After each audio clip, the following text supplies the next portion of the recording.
हिंदी की शुरुआती कहानियों की श्रृंखला में प्रस्तुत है हिंदी के सुप्रसिद्ध साहित्य इतिहासकार रामचंद्र शुक्ल द्वारा लिखित 11 वर्ष का समय। यह हिंदी की पहली सस्पेंस स्टोरी यानी रहस्य और रोमांच की कहानी है। कहानी लंबी जरूर है पर रहस्य से भरी है। मुख्य अंश तो कहानी के अंत में ही है, अतः अंत तक बने रहें। तो चलिए शुरू करें 11 वर्ष का समय। दिन भर बैठे बैठे मेरे सिर में पीड़ा उत्पन्न हुई। मैं अपने स्थान से उठा और अपने एक नए एकांतवासी मित्र के यहाँ मैंने जाना विचारा। जाकर मैंने देखा तो वे ध्यान मग्न सिर नीचा किए कुछ सोच रहे थे। उन्हें इस तरह देखकर मुझे कुछ आश्चर्य नहीं हुआ। उन्हें थोड़े ही दिन पूर्व से इस देश में आए हुआ है और उदास तो वे हर समय रहा करते हैं। कई बार उनसे मैंने इस उदासीनता का कारण पूछा, किंतु मैंने देखा कि उसके प्रकट करने में उन्हें एक प्रकार का दुख सा होता है। इसी कारण मैं विशेष पूछताछ नहीं करता। मैं पास जाकर बोला, मित्र, आज तुम बहुत उदास जान पड़ते हो। चलो थोड़ी दूर तक घूम आवे, चित्त बहल जाएगा। वे तुरंत खड़े हो गए और कहा, चलो मित्र, मेरा भी यही जी चाहता है। मैं तो तुम्हारे यहाँ जाने वाला था। हम दोनों उठे और नगर से पूर्व की ओर मार्ग किया। घूमते घूमते हम लोग नगर से बहुत दूर निकल गए। कुछ संध्या भी हो चली। दूर एक ऊंची पहाड़ी देखकर हम लोगों ने वहीं जाने का विचारा।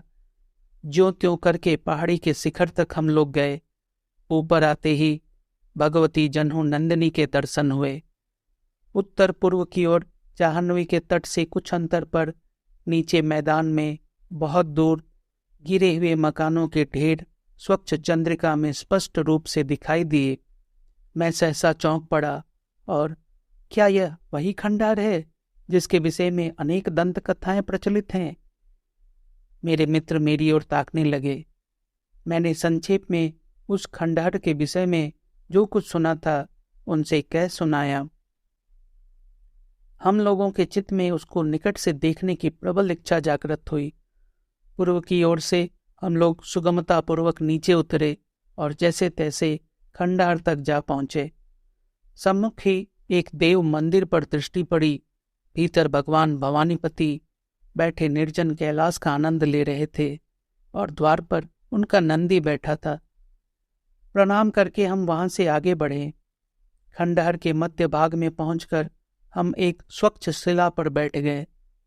तभी अचानक कुछ दूर पर एक श्वेत वस्तु इसी खंडहर की ओर आती दिख पड़ी। मुझे रोमांच हो आया, शरीर कांपने लगा और अकस्मात वो छाया फिर अदृश्य हो गई। थोड़ी देर में पुनः वही श्वेत परिच्छद धारिणी स्त्री एक जल पात्र लिए खंडहर के एक पार्श्व से होकर दूसरी ओर वेग से निकल गई और उन्हीं खंडहरों के बीच में फिर न जाने कहाँ अंतर्धान हो गई। इस अदृष्टपूर्व व्यापार को देख मेरे मस्तिष्क में पसीना आ गया। मैंने इस स्थान के विषय में अनेक भयानक वार्ताएं सुन रखी थी। हम दोनों अपने स्थान से उठे और जिस ओर वह स्त्री जाती दिख पड़ी उसी ओर चले। अपने चारों ओर प्रत्येक स्थान को भली प्रकार देखते हुए हम लोग गिरे हुए मकानों के भीतर आगे बढ़े। सामने एक बड़ी ईंटों की दीवार दिख पड़ी जो औरों की अपेक्षा अच्छी दशा में थी। इसमें एक खुला हुआ द्वार था। इसी द्वार से हम दोनों ने इसमें प्रवेश किया। भीतर एक विस्तृत आंगन था। उस आंगन में मिट्टी पड़ते पड़ते एक दीवार खड़ी हो गई थी, जिसे लांघकर हम दोनों नीचे उतर गए। वहां एक कोठरी थी जिसके दाहिनी ओर एक द्वार दिखाई पड़ा जिसमें एक जीर्ण किवाड़ लगा हुआ था।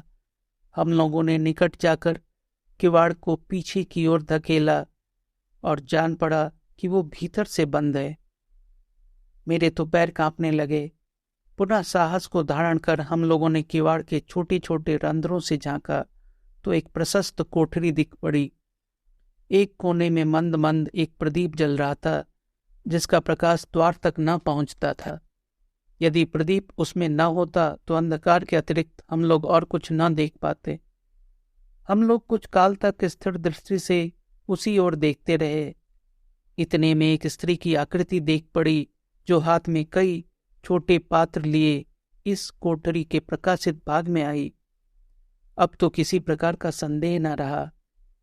एक बार इच्छा हुई कि किवाड़ खटखटाए, किंतु कई बातों का विचार करके हम लोग ठहर गए। जिस प्रकार से हम लोग कोठरी में आए थे, धीरे धीरे उसी प्रकार निःशब्द दीवार से होकर फिर आंगन में आए। मेरे मित्र ने कहा, इसका शोध अवश्य लगाओ कि यह स्त्री कौन है। अंत में हम दोनों आड़ में इस आशा से कदाचित वह फिर बाहर निकले बैठ रहे।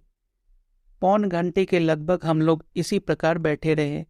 इतने में वही श्वेत वसन धारिणी स्त्री आंगन में सहसा आकर खड़ी हो गई। कौन थी यह स्त्री? यह जानने के लिए इस कहानी का अगला भाग जरूर देखें।